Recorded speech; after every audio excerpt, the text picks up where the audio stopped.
کہتا ہوا نظر آتا ہے، جو بریلی کے تاجدار نے کہا ہے سب سے اعلیٰ و اولا ہمارا نبی، سب سے بالا و بالا ہمارا نبی، خبر کتنے تارے لے چھپ گئے پر نہ ڈوبا نہ ڈوبے ہمارا نبی، حق سے اولیاء، اولیاء سے رسول اور رسولوں سے اعلیٰ ہمارا نبی، ہم سدوں کو رضا مجدہ دیجئے کہ ہے بے کسوں کا سہارا ہمارا نبی۔ رسول نے ہر پہلو کو بیان کیا، مزدور سے لے کر کے مالک تک، عامل سے لے کر کے حاکم تک، ہر انسان کے حکم کو بیان کیا۔ کہیں مزدوروں کے تعلق سے ارشاد فرماتے ہیں ہم اخوانکم خولکم جعلہم اللہ تحت ایدیکم فمن کان اخوہ تحت یدیہ فلیطعمہ مما یاکل ویلبسہ مما یلبس ولا تکلفوہم ما یغلبہم وان کلفتموہم فاعینوہم۔ میرے رسول مزدوروں کے تعلق سے ارشاد فرماتے ہیں اے لوگوں سنو، تمہارے یہاں پر جو کام کرتے ہیں انہیں اپنا غلام مت سمجھنا، یہ تمہارے غلام نہیں ہے بلکہ یہ تمہارے بھائی ہوا کرتے ہیں۔ اگر تمہارا بھائی تمہارے ماتحت رہ کر کے، تمہارے انڈر رہ کر کے اگر کام کرتا ہے فَلْيُطْعِمْهُ مِمَّا يَأْكُلُ، تو اسے وہ کھلایا کرو جو تم کھاتے ہو، اسے وہ پہنایا کرو جو تم پہنتے ہو۔ مجھے بتاؤ دنیا کا کوئی انسان ایسا ہوگا جو اپنے یہاں پر کام کرنے والے کو ایسا لباس پہناتا ہوگا جو خود پہنتا ہوگا، کیا ایسا کھانا کھلاتا ہوگا جو خود کھاتا ہوگا؟ لیکن میرے رسول نے یہ فرمایا کہ نہیں، تمہیں وہ پہنانا ہے جو تم پہنتے ہو، وہ کھلانا ہے جو تم کھلاتے ہو۔ اور کہا ہی نہیں بلکہ کر کے بھی دکھایا۔ اللہ کے رسول کے ایک خادم تھے جن کا نام حضرت انس تھا، کہتے ہیں خدمت رسول اللہ صلی اللہ علیہ وسلم 10 سنین فما قال لی اف قط۔ حضرت انس کہتے ہیں میں نے رسول کی 10 سال خدمت کی لیکن کبھی بھی رسول نے مجھ سے اف نہیں کہا۔ اور کہتے ہیں میرا عالم تو یہ تھا میں رسول کی جوتیاں لے کر کے اللہ کے رسول کے پیچھے پیچھے رہا کرتا تھا۔ کبھی آپ کی جوتیاں میرے ہاتھ میں ہوتی تھی، کبھی آپ کی جوتیاں میرے بغل میں ہوتی تھی، لیکن جب کھانے کا وقت ہوتا تھا میرے رسول کا عالم کیا ہوتا تھا؟ حضرت انس بن مالک کہتے ہیں کنت آکل مع النبی صلی اللہ علیہ وسلم، میں جب کھانا کھایا کرتا تھا تو اسی پلیٹ میں کھانا کھایا کرتا تھا جس میں رسول کھانا کھایا کرتا تھا۔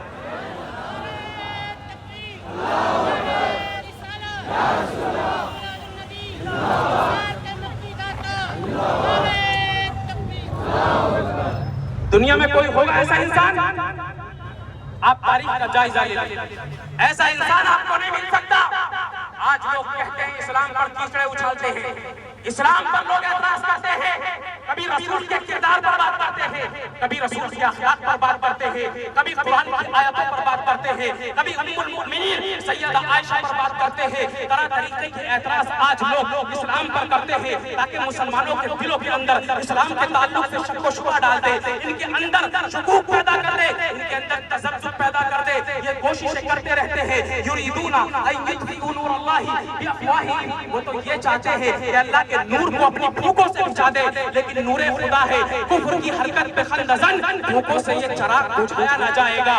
قسم خدا کی جب جب اسلام پر اعتراض ہوا، جب جب رسول پر اعتراض ہوا، محمد عربی پر اعتراض ہوا، ناموس رسالت کی حفاظت کرنے کے لیے ہر دور میں لوگ رہے۔ جنگ احد میں جب اللہ کے رسول کی عزت پر بات آئی، صحابہ وہاں موجود تھے ناموس رسالت کی حفاظت کرنے کے لیے۔ پہلی صدی میں جب ناموس رسالت پر بات کی گئی، رسول کی عزت کی بات کی گئی، امام اعظم ابو حنیفہ رضی اللہ تعالیٰ عنہ نے جیل کی سلاخوں کے پیچھے جا کر کے ناموس رسالت کی حفاظت کی۔ حضرت امام مالک نے پہلی صدی میں جیل کی سلاخوں کے پیچھے جا کر کے ناموس رسالت کی حفاظت کی۔ تیسری صدی میں امام احمد بن حنبل نے جیل کی سلاخوں کے پیچھے جا کر کے ناموس رسالت کی حفاظت کی۔ چوتھی صدی میں امام شافعی رضی اللہ تعالیٰ عنہ نے جیل کی سلاخوں کے پیچھے ناموس رسالت کی جا کر کے حفاظت کی۔ یہ پہلے سے جب جب رسول کی عزت پر بات کی گئی، ہم ہر چیز میں سودا کر سکتے ہیں لیکن ناموس رسالت پر کبھی سودا نہیں کر سکتے۔ ہم ہر چیز پر خاموش رہ سکتے ہیں لیکن ہمارے رسول کے کردار پر بات آئے، رسول کے اخلاق پر بات آئے، اس پر ہم خاموش نہیں رہ سکتے۔ ہم دنیا کو یہ بتائیں گے کل بھی ناموس رسالت پر، رسول کی عزت پر پہرا دینے والے موجود تھے اور آج بھی موجود ہیں۔ ہم سب سے یہی کہیں گے کہ لب پر نعت پاک کا نغمہ کل بھی تھا اور آج بھی ہے، میرے نبی سے میرا رشتہ کل بھی تھا اور آج بھی ہے، اور کسی جانب کیوں جائے اور کسی کو دیکھے، اپنا سب کچھ گنبد خضرا کل بھی تھا اور آج بھی ہے۔ بتلا دو ادائیگی کو، غیرت مسلم زندہ ہے، دین پہ مر مٹنے کا جذبہ کل بھی تھا اور آج بھی ہے۔ رسول کی عزت پر جب بات آئے گی کوئی کمپرومائز نہیں. رسول کی سیرت کو آپ پڑھیں. نبی جب دنیا میں تشریف لائے، آج تو لوگ حاکم ہوتے ہیں، اگر سلطنت حکومت ہاتھ میں آتی ہے ظلم و زیادتی کرنا شروع کر دیتے ہیں. یہاں ذات پات کی بنیاد پر کبھی عبادت خانوں سے روکا جاتا ہے، کبھی ذات پات کی بنیاد پر سبزیاں خریدنے سے روکا جاتا ہے، کبھی ذات کو دیکھ کر کے پانی پلانے تک سے منع کر دیا جاتا ہے، کبھی مذہب کو دیکھ کر کے ظلم و ستم کا نشانہ بنایا جاتا ہے. لیکن ہمارا اسلام ہمیں ایسی تعلیم نہیں دیتا. میرے نبی نے فرمایا لا فضل لعربی علی عجمی ولا لعجمی علی عربی الا بالتقوی الناس من آدم آدم من تراب. میرے نبی نے ارشاد فرمایا کسی عربی کو کسی اجمی پر، کسی اجمی کو کسی عربی پر، کسی کالے کو کسی گورے پر، کسی گورے کو کسی کالے پر کوئی فضیلت نہیں ہے مگر افضل وہ ہے جس کے دل کے اندر اللہ کا خوف ہے، جس کے دل کے اندر اللہ کا ڈر ہے. سب سے افضل وہ ہے. مجھے بتاؤ تم تو ذات پات کی بنیاد پر لوگوں کے درمیان فرق کرتے ہو، لیکن مسلمانوں کا کریکٹر ایسا نہیں ہے، نبی کے دین ایسا نہیں ہے. آج پنجاب کی سرزمین پر جا کر کے دیکھ لو، جو لوگ یہ کہتے ہیں ہم سیکولر ہیں اور ان کے چہرے پر سیکولر کا مکھوٹا لگا ہوا ہے، انہوں نے ان کی مدد کرنے سے چہرے کو پھیر لیا.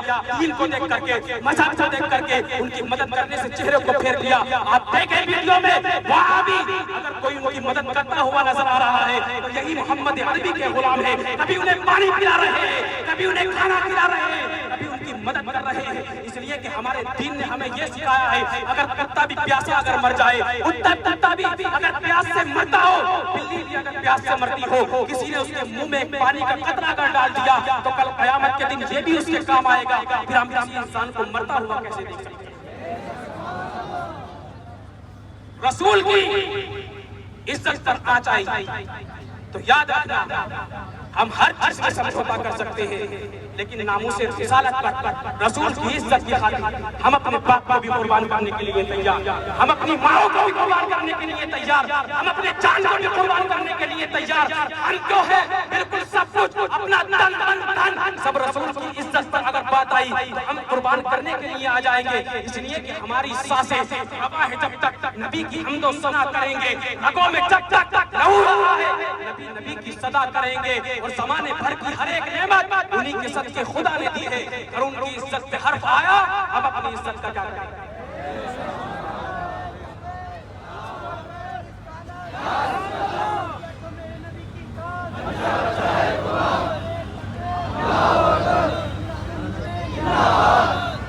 لیکن آخر میں ایک بات اور کہنا چاہتا ہوں، اسلام کا بالکل پاک و صاف ہے، لیکن ہمارا مسلمانوں کا جو عمل ہے وہ پاک و صاف نہیں. ہمیں ضرورت اس بات کی ہے آج کا انسان ہمارے کردار کو دیکھ کر کے اسلام کا اندازہ لگاتا ہے.